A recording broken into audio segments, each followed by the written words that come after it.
Okay, so the noise is gone, so we'll start again. So in today's class, I will. I don't remember what I discussed last class.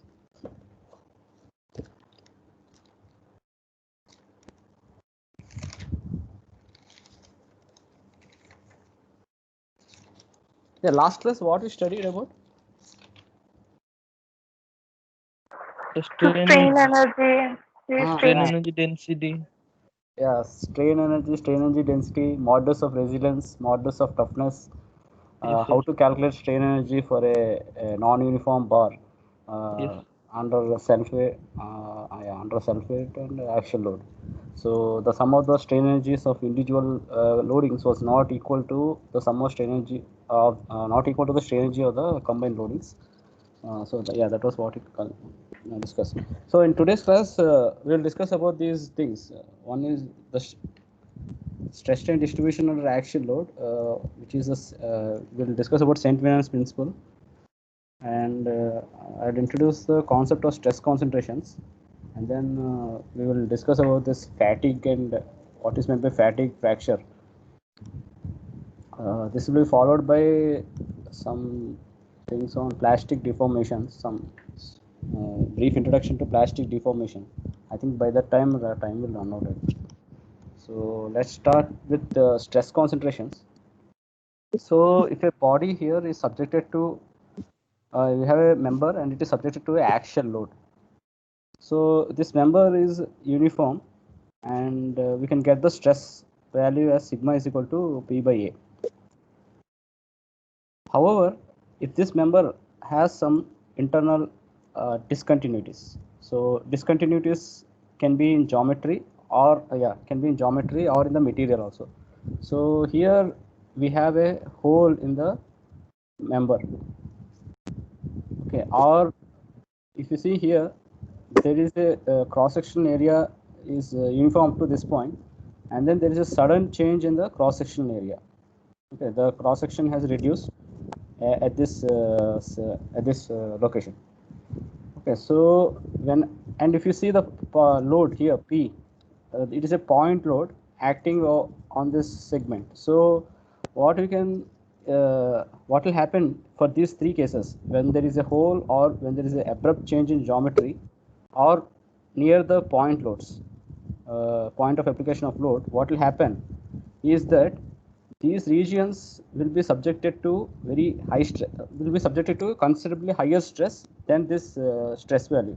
Okay, so in this region the stress will be little higher because the area of cross section has reduced, so there will be a higher stress coming in this section and also in this section. And since the point load is acting here close to the point load, there will be higher stresses, higher stresses will develop. And here there is a abrupt change in cross section, so whatever stress here, it is getting reduced and it is becoming somewhat a higher stress. So at these regions, in these regions, there will be more higher stresses coming. Okay, these regions of high stresses are called as stress concentrations. These high stresses are stress concentrations. So whenever there are these discontinuities in the geometry, we can say that these discontinuous raise the stress, so they are also called as stress raisers. So let's look at the geometry of a before let's look at the stress concentrations happening at the point load. So we have here a bar and we are applying a point load through a small rigid block. So this downward force is balanced by this upward force. This bar is actually a it's a rectangle plate and its thickness is very small. So now what we'll do is we will cut a cross section. So this length of the bar, this width of the bar is B. So we'll cut a cross section at a distance of B by 4 and see what is the stress at that cross section. So we have this free body diagram for the top part. So there is a upper downward load coming, and to balance it, there is a stress which is coming into the which is acting. So these stress values can be obtained using the mathematical theory of elasticity. probably will take in advanced courses in 4th year or sometime maybe these things for maybe for mining. So if you see the stress distribution, it is like a bell curve. Okay, so we have the maximum value occurring just underneath the load, and away from the load, the stress value is reducing. Okay, so the maximum stress value, so we can get the average stress. What is the average stress here? It will be simply P by B times T. Okay, so from this theory of elasticity, the minimum stress was given. This value is given as 0.198 times sigma average, and sigma maximum was given as 2.575 times sigma average. So it is around 2.5 times the average stress. Average stress is P by Bt. And if you cut a cross section a little farther away from the point of application of load, so at a distance of B by 2, so we are drawing the free body diagram here. So the point of application of load is here, and this is the stress at that cut cross section, stress distribution at that cut cross section. So again, we have the bell-shaped curve with the maximum value and minimum value. Now what is happening is the maximum value, instead of 2.5, it is getting reduced to 1.38. So it is close, it is approaching the average value, little bit, not exactly, but 30% higher, 40% higher than the average value, and the minimum value is also approaching the average value. It's instead of 0.198, it is now 0.668, 0.668 times the average stress. Now, if you move farther away from the point of application of load, at a distance of B, that is equal to the width. Okay, so what is happening here? Although we can see a mild bell-shaped curve, but the sigma minimum and sigma maximum are almost near to the sigma average. Okay, it's 0.973 and 1.027. So what you can conclude from this is that for distance, if you go for a section which is more than the width of the specimen, so width of the plate, then the stress distribution will be almost uniform. Okay, so now we'll describe one small principle. That principle for this case is that here we have this block, we have this rectangular section, and here this is a rigid plate, and we are applying the load through a rigid plate. Now the cross section where we cut is a distance x, which is greater than the width of the plate. Okay, so whatever the stress distribution at this cross section is sigma. Okay, it is equal to P by A, and this we can have another scenario where we have this body and we are applying a point load, and again if you cut a cross section at a distance x which is greater than the width of the specimen, again we will have the same stress distribution, uniform stress distribution. So what this means is, independent of the mode of application of the load, whether you apply it as a uniformly distributed load or you are applying it as a point load at a distance x which is greater than the width or greater than the loading area, the stress distribution will be same. Means the stress distribution for x greater than b for both these cases is at this location and at these locations will be same. However, it will be different if you go interior regions closer to the load when x is less than b. So there the stress distribution will be very different.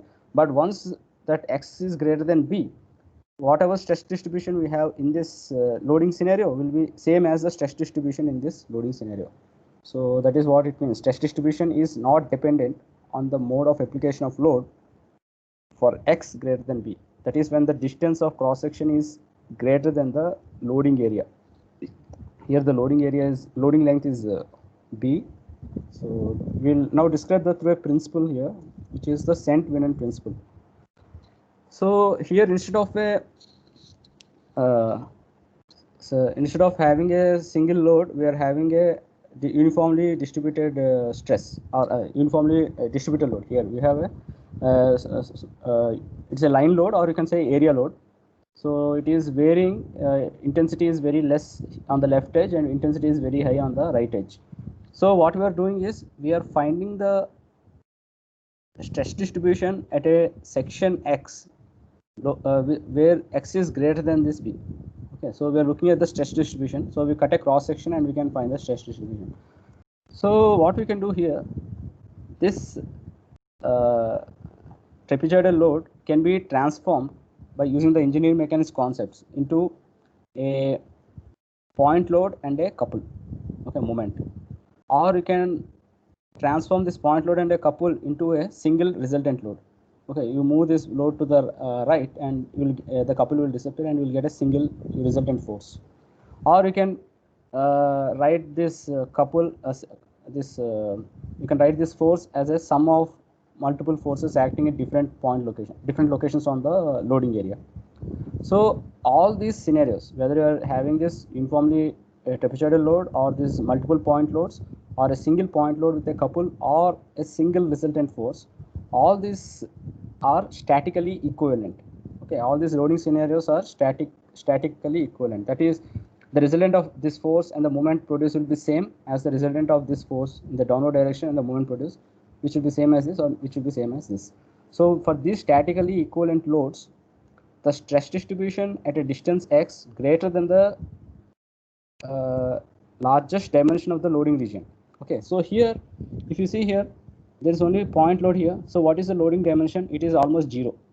And if you see here, the load is acting at that point and couple is acting at that point. So again, the loading region is here 0. But here, if you see, the loading region is, there's a point load distributed toward this length. So the dimension will be b in the x direction, and if you go into the z direction, it will be t.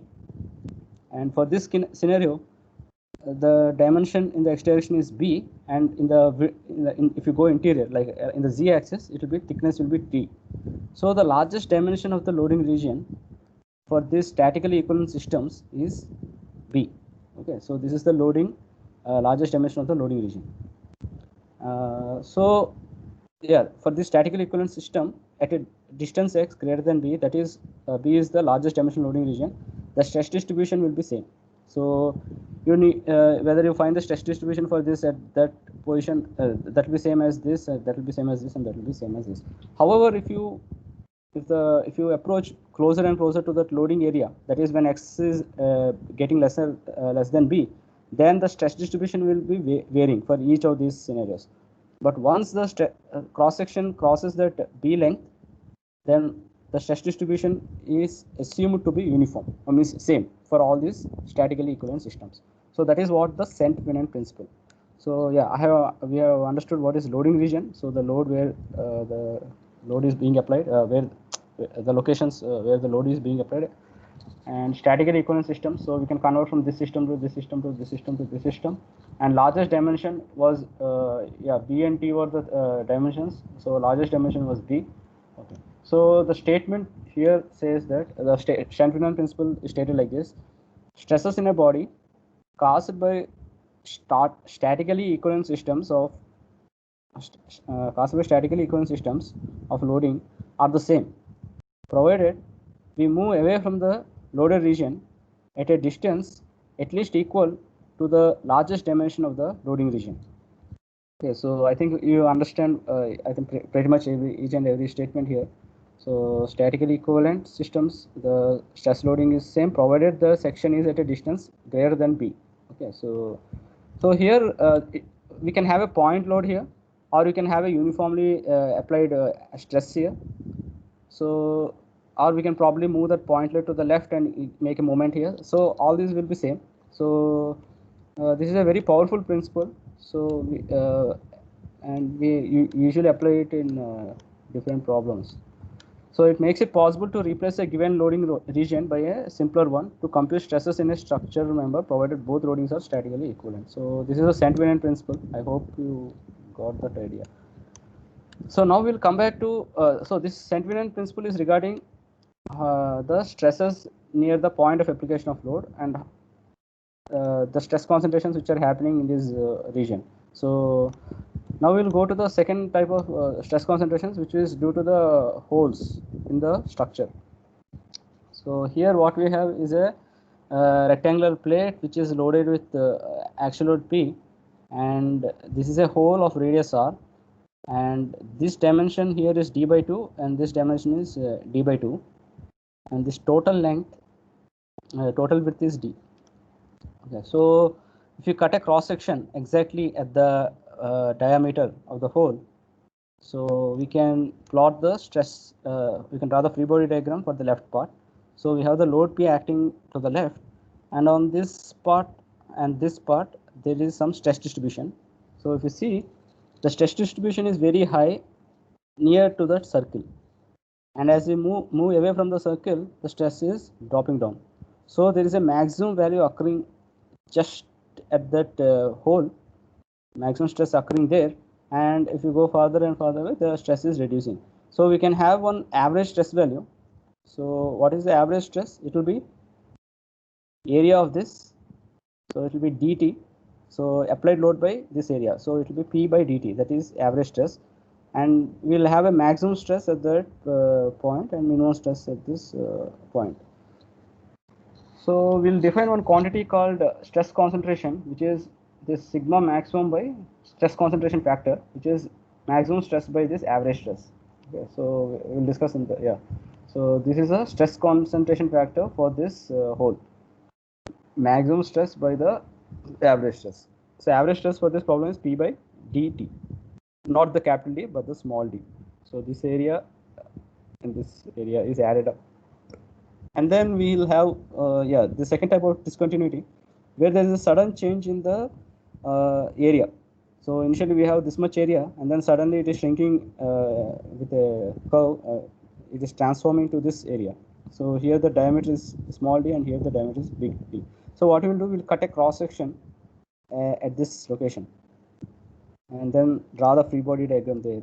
So again, we have force P acting to the left, and on the right there is a stress distribution on that cross section.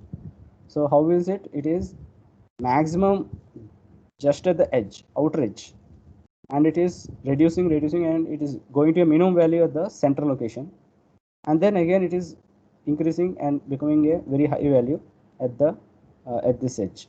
Okay, so this is a stress distribution, and we have the sigma maximum, and average value will be in between the maximum and minimum. So this is the average value. So again we have a stress concentration factor for this particular scenario, which is sigma max by sigma average. So these stress concentration factors can be obtained from the handbooks, and yeah, so if you look at some handbooks, there are which are published. So here for this specific case, where the for a hole of diameter, for a hole of radius r and total width d, and these ligament lengths d by 2, this is the stress concentration factor, and how it is varying with 2r by small d. Okay, so this is 2r by small d. So when r is 0, that means there's a hole, but you are not able to see that hole. Okay. So that means that refers to this point. 2r by d is 0, and say 2r by d is 0.7. That means you are seeing a very large visible hole. Okay. So when 2r by d is 0, approaching 0, the k value is maximum. That means when the size of the hole, it is there, it is present, but you are not able to see. For that case, we are having the maximum stress concentration factor. That means the average stress for that case, the maximum stress which is developed at this hole, it is 3 times the average stress. So it will be around 3 by P d, but here d is approaching capital D because r is going to 0. So it will be 3 times P by dt. And as the hole size increases, the stress concentration factor is reducing, and it is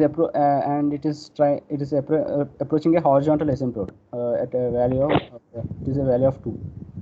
Okay, so how do you use? Yeah, tell me. Okay, so someone trying to ask a question. Huh? Okay, so yeah, so here the average value is P by dt, and K is sigma max by sigma average. Sigma max is, K is the stress concentration factor, so you can get the sigma maximum as K times the average value. And this is what I think we have discussed again. So how do you use this stress concentration factors in the design? So first thing we are given will be the allowable stress on the material. So probably it will be the yield stress. Okay, allowable stress, or Yeah, yield stress by factor of safety. That will be the allowable stress. And what else will be given? We will probably be given the radius r, the dimension, and this capital D and the small d values. Now we are asked to find what is the P allowable. So what we will do is first we will calculate from this geometry 2r by capital D. Okay, so 2r by capital D will calculate, and then we'll find that value. Say we will get 0.1.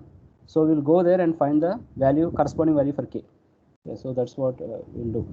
Then once you get the K value, we know that K is equal to sigma max by sigma average. So sigma average will be sigma max by K.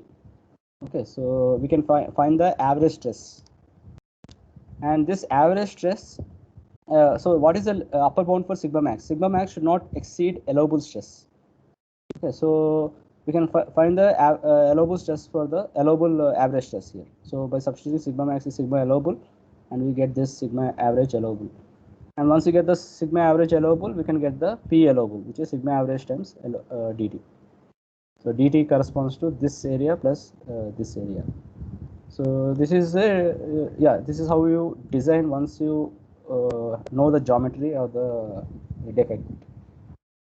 Geometry and the geometry of the defect. So I will take a very short small break, and we will probably start some fatigue loading. We'll discuss about fatigue loading, and then we'll come back again to stress concentrations.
Sir, you are muted.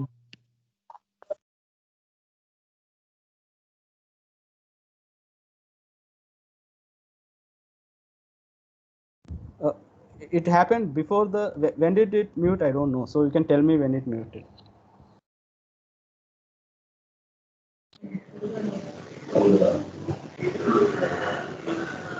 From what point it muted? I don't know. So Sir, please start from beginning, sir, with this slide.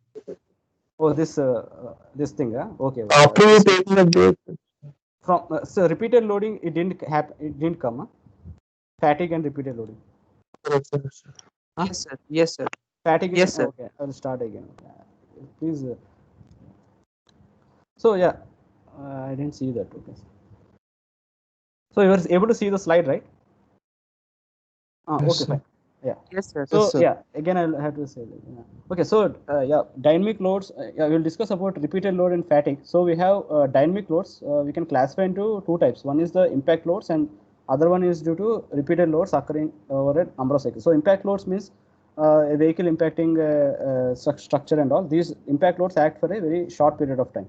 So and repeated loads, we can imagine, say we have a bridge here and a vehicle is passing through the bridge. So we can focus on a single member, particular member of the bridge, and we see that as a vehicle passes it, the bridge, that member will be loaded, and as the vehicle passes and travels entirely, the again the member will come back to its original.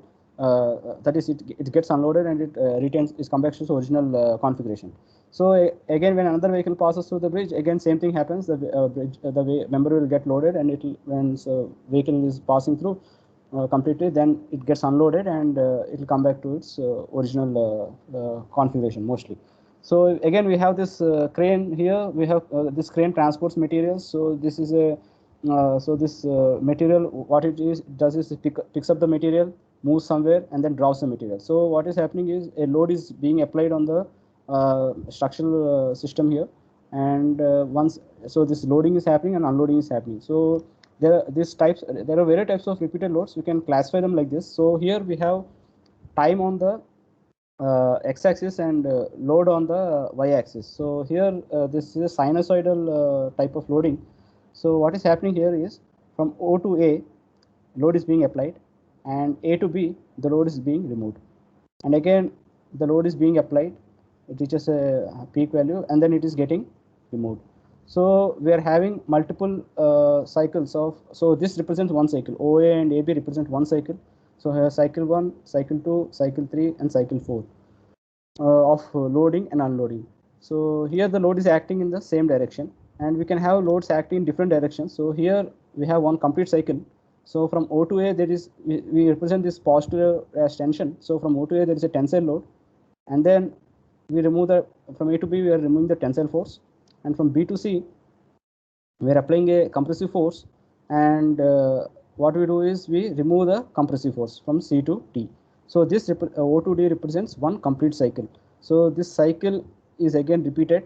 So there are two cycles being shown here, and the third case is the fluctuating load. So in the fluctuating load, we have a load which is acting like this, and it will have some average value, and these loads are fluctuating about that average value. Okay, so that is the fluctuating load, and now I will try to show some small demonstration, and hopefully I can explain what is meant by this fatigue failure. So let's stop sharing this. Yeah. Okay, so you can see me here. So I have some earbud, okay, in my hand. So the earbud, if you apply a load, it doesn't break. Okay, so the tensile stress of this earbud is greater than what load I'm applying. Okay, so the sigma y value or sigma yield for this is very high. Now what I will do is, you can break this specimen. I think you know how to break it. What you will do, uh, you apply some bending, and then again what you will do, you apply bending in the other way. So you can keep doing it. So what is happening is, this entire the system is subjected to positive stress and negative stress. Okay, during the bending, yeah, there will be some different stresses acting. Okay, so after some time, the material will deform, and then we can apply some torsion here. Okay, so finally we can fail this material. Okay, so we can do some this thing. Yeah, so I'm trying to break it. So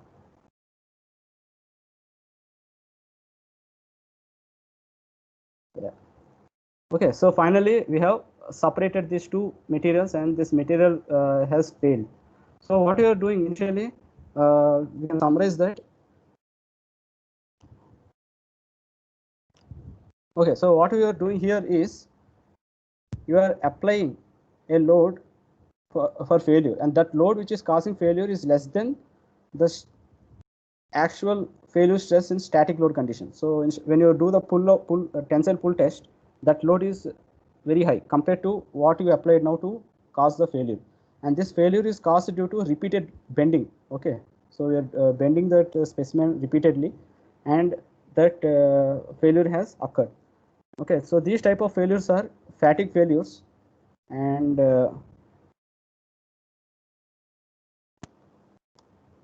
here the structure is failing at a lower stress when the loads are repeated for a large number of cycles. So fatigue failure is also termed as progressive failure. And what is the definition of fatigue? It is the deterioration of material under repeated cycles of stress and strain, resulting in progressive cracking that eventually produces fracture. Okay, so the mechanism for this is that suppose you have this specimen with a hole and you are subjecting it to axial load. So at regions of high stress, so when you are applying the load, so we will apply the load and then reduce the load, apply the load and reduce the load. So during that process, so the 0.1 here and 0.3 here are subjected to higher stresses. Okay, very high stress because of stress concentration and all. So here what will happen is a load is being applied, stress is increasing, and then stress is dropping down. Stress is increasing, stress is dropping down. Okay, so this keeps happening, and as a result, a small crack will start to form at location 1 and also at location 3. So these cracks, during the loading process, these cracks will start to grow, and as you keep loading and unloading, the cracks will reach one certain critical value, and at that critical value, that material will fail suddenly. Okay, and then a fracture will happen. Okay, fracture means separation of this surface. This part and this part will separate out. Okay, at that one critical load, when the cracks reach some critical length. Okay, so this is the mechanism of fatigue failure. So these are caused due to repeated loadings. So how to do fatigue test in the lab? So what we do, we take a material of a given size and which are specified by the standards, and then we apply a cyclic load. Say we can keep a stress value as sigma 1. So here what we will do, we will increase the stress value to sigma 1, and then we'll unload the stress back to 0. So this will complete one cycle, and then we'll increase the, so here we have the load versus time curve. So we'll increase and then we'll decrease, and then we'll again apply cycle 2. We'll increase the stress value to sigma 1 and then unload it back to 0. So we'll repeat this cycle, cycle 1, cycle 2, cycle 3. We'll keep repeating these cycles, and at one point, so we are actually subjecting this specimen to a fatigue loading. Okay, repeated cycles, repeated loadings, and these are fatigue loading, and at one point it will fail. So we'll measure what is the cycle number there. So let's say that cycle is N1. So for sigma 1, it fails for the sigma 1 stress. Okay, cyclic stress is sigma 1. It fails at a value at cycle N1. So now what we can do, we can do another test where we increase the stress value. So from sigma 1, we will increase to sigma 2. So we are now applying a higher stress on the specimen. So we'll load from 0 to sigma 2, and then we'll unload from sigma 2 to 0. Again, load from 0 to sigma 2 and unload from sigma 2 to 0. So this will repeat. So there is one cycle 1, cycle 2, cycle 3, and this will keep repeating, and at one point it will fail. So here sigma 2 value is greater than sigma 1. That means this stress value is higher, cyclic stress value. So obviously you can by intuition, or you can see that this specimen will fail at a lower number of cycles. Okay, N2 value will be into which it fails will be less than N1. Okay, it will fail more quickly for the higher stress. So we can continue doing these fatigue tests for different stresses, and we can get the data of sigma I versus Ni. So we'll get sigma 1, sigma 2, sigma 3, N1, N2, N3. So what we'll do is we'll plot this data on a curve, on a graph. So on the x-axis we have the number of cycles, that is N1, N2, N3, and on the y-axis we'll have the stress values, stress to which it was loaded. So what we will get is a curve. So the curve is shown here by a green color, and that curve is called the endurance curve, or it is also called as the SN diagram. Okay, so if you look at the SN diagram for high stress values, so for high stress values, the number of cycles required to fail is very low. Okay, Sir? it is very Sir? low here. Yeah. Sir, in the endurance curve, only the fracture stress means the stress at which the material breaks, only that one is plot. Yeah, so we are applying a very small value. Sigma 1 is less than yield stress. Okay, but we are repeating that sigma 1 value Yes, sir. over multiple cycles. Sigma yield will be very high. We are applying load which sigma 1, which is probably some 10%, 20% of sigma y. But we are repeating it. So we are loading, unloading, loading, unloading. So that's how we get the, and what on point it will fail, we'll find out what is the cycle number there. So that cycle is, it is loaded nth time. So n1th time it is loaded. So that's what we are getting. So if the stress value, if we applied stress cycle, applied stress, that is this, it is very high, then the body will fail at a lower number of cycles. And if the stress value is low, then it will take more number of cycles for the structure to fail. So that is what is we can interpret from this. Higher the stress, lower the number of cycles to produce failure. And if you see here, there is some horizontal asymptote which is coming. Okay, so this horizontal asymptote is not exhibited by all materials, but some materials will exhibit some horizontal asymptote. So this horizontal asymptote, this stress corresponding to it is called as fatigue limit or endurance limit. So this fatigue limit and endurance limit doesn't exist for all materials, but only for some materials. Okay, depending on the, yeah. So what is this endurance limit? So endurance limit is a stress value, and the stress value below which fatigue failure will not occur, regardless of how many times the load is repeated. That means if the stress value is less than this value, this endurance limit, whatever number of cycles you load with that stress, the material will not fail. Okay, so that is what is meant by this endurance limit. And usually in design, instead of using, suppose you are designing a mechanical component, and say the mechanical component has some yield value sigma y, and fatigue limit sigma fl. Okay, so if the mechanical component is not subjected to repeated loadings, then you can apply a factor of safety on the yield stress. So sigma y by yield stress, you can apply that. But if it is subjected to multiple repeated loadings, then you can treat this as the value over which you can apply the factor of safety. So your allowable stress will be fatigue limit by factor of safety. Okay. And if you're looking into a stress concentration problem, then what you will do is this will be your maximum value. Sigma max will be equal to the fatigue limit, and average value will be fatigue limit by the stress concentration factor. Yeah, so yeah, so that will not. Yeah, I hope you understand what is meant by fatigue loading and this endurance curve. Okay, and this term fatigue limit. So usually this number of cycles is plotted on logarithmic scale. That means you can take log of n here and plot this curve. Okay. So now we will discuss about plastic deformation problem. So there is some time left. So I'll just take a small break and come back. So yeah.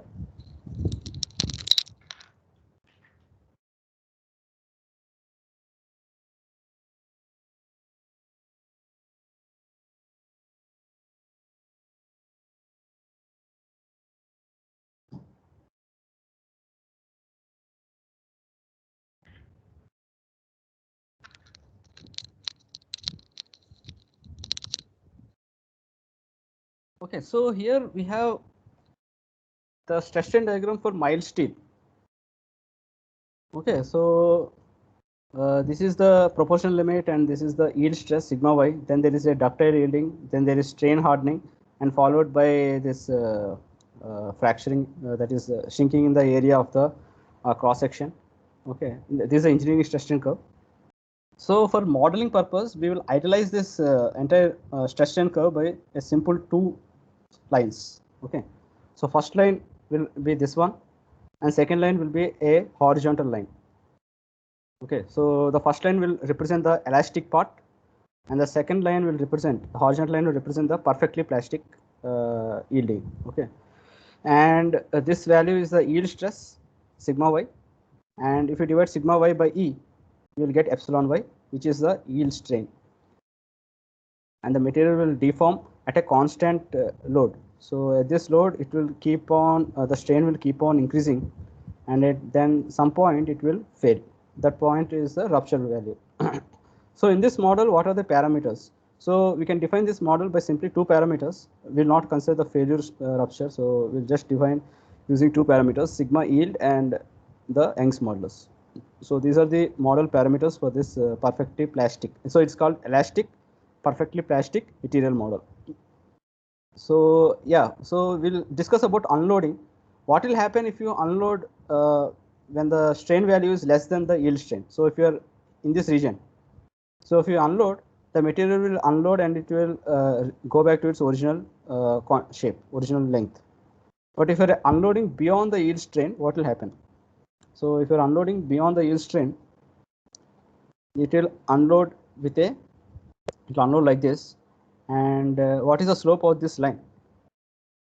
So the slope of this line will be equal to the initial, the slope of the elastic part. So this slope will be same as this. So slope of BD will be E. Okay, and sigma B is yield stress. So we can find the recoverable strain, which is CD. CD is recovered. So CD will be sigma yield by E. Okay, so that is the recoverable strain. And we can find what is OC. OC is epsilon B. Okay, so this part OD is the permanent elongation strain. Okay, which is happening here.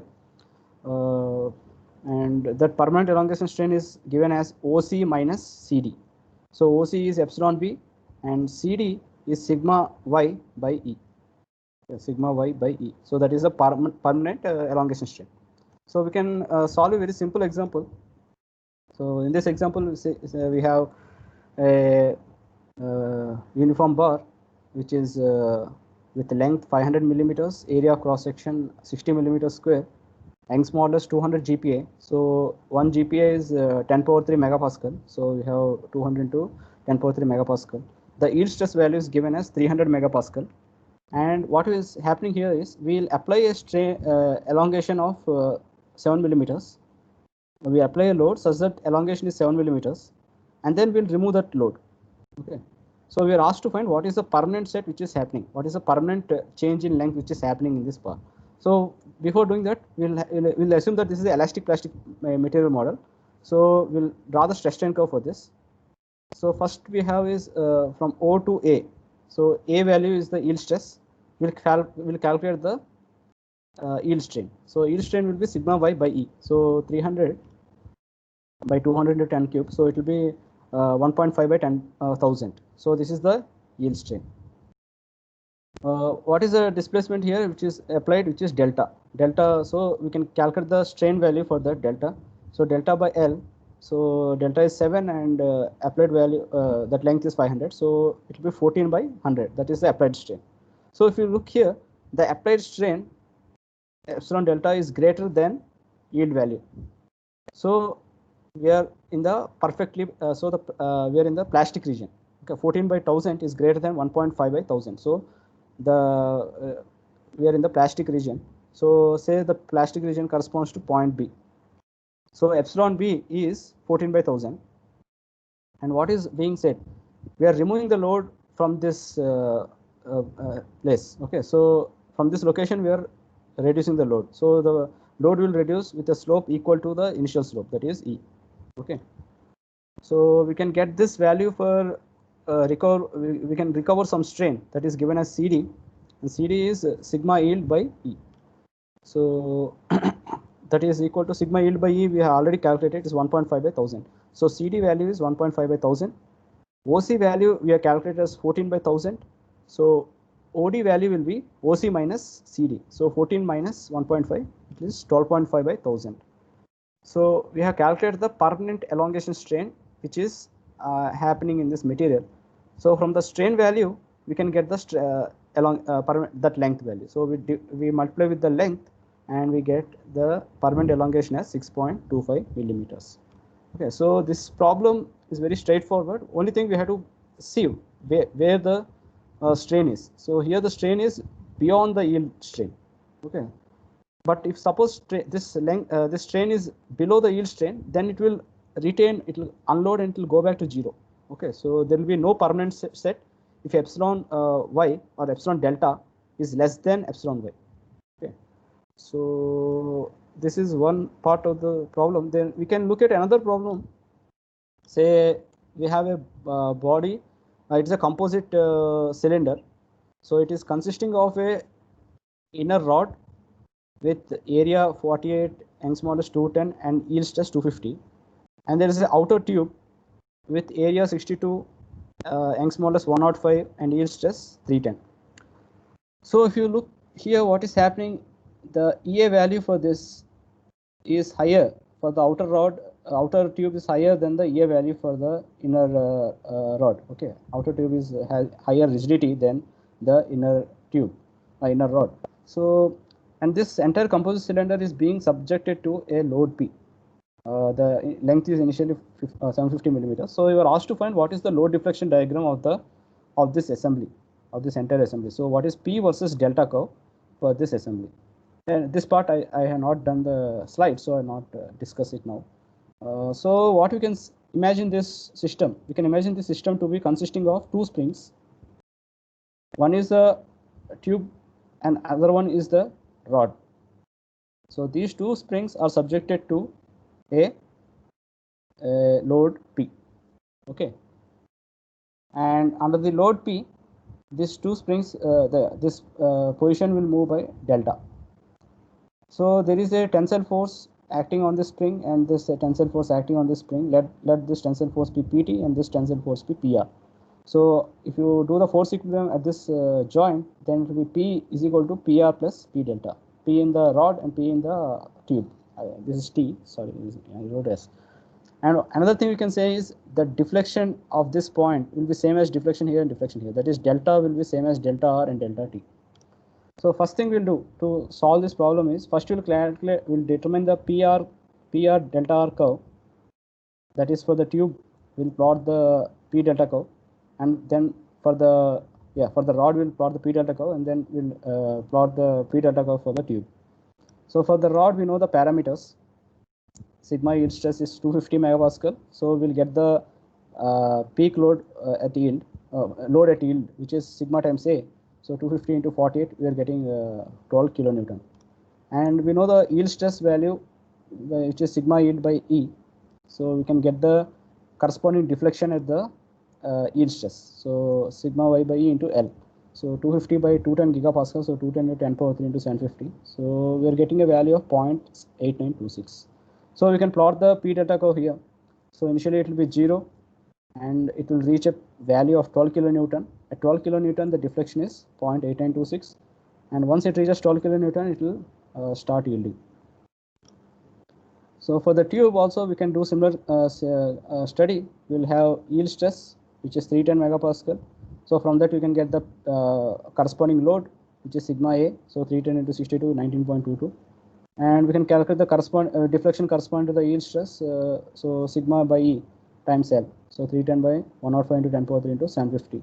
So we're getting around 2.2143. So that deflection P delta curve is shown here. So initially we have 0. As you keep loading, the value will reach 19.22 kilonewton at a displacement of 2.2143, and after that it will yield perfectly. Now what is being asked is the combined combination, means sum of PT and PR. So if you look carefully, P will be sum of PR and PT, but delta is just same for both of this.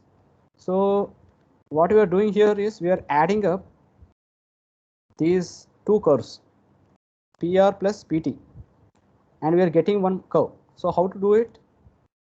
So let's look at this deflection in the point A. Okay, at point A, we can calculate what is the force in the tube. Okay, what is OA prime? This length we can calculate. So what is the slope of this line? It will be EA by L, because P is equal to K delta, K is EA by L. So EA by L for the tube is 8680 Newton per millimeter. So for a for this value of 0.8926, the load corresponding load here is given by EA by L into, that is 8680 into 0.8926. Okay, so that is what we are doing here. 8680 into 0.8926, we are getting around 7.75 kilonewton. So this value corresponds to 7.75 kilonewton in the tube, and here the value is 12 kilonewton in the rod. So we can add up this value and this value. So 12 plus 7.75 will get 19.75. So for a displacement of 0.893, the stress the load is 19.75 kilonewton. Now we will look here at B prime, means both materials have yielded. So initially the first material has yielded, second material has not yet yielded. That is, the rod has yielded, tube is not yielded. So second case, both materials have yielded and they have reached a values of 19.22 and 12 kilonewton. So we can add up the 12 plus 19.22 and we will get this value as 31.22. So we will get another straight curve, and then after that both materials have started yielding together. So this is the P delta curve. So what you can see is initially both are having some stiffness. Because Excuse me, sir. Yeah. Sir, we have another class. Ma'am is calling in through WhatsApp. Oh, okay. So I will end this class now. So yeah, you can just look at this and see that there is a reduction in stiffness because this material in the rod has yielded. So there is a reduction in stiffness, and then there is further reduction in stiffness because both materials are yielded. So we are getting a horizontal curve from there. Okay. So I will end the presentation now.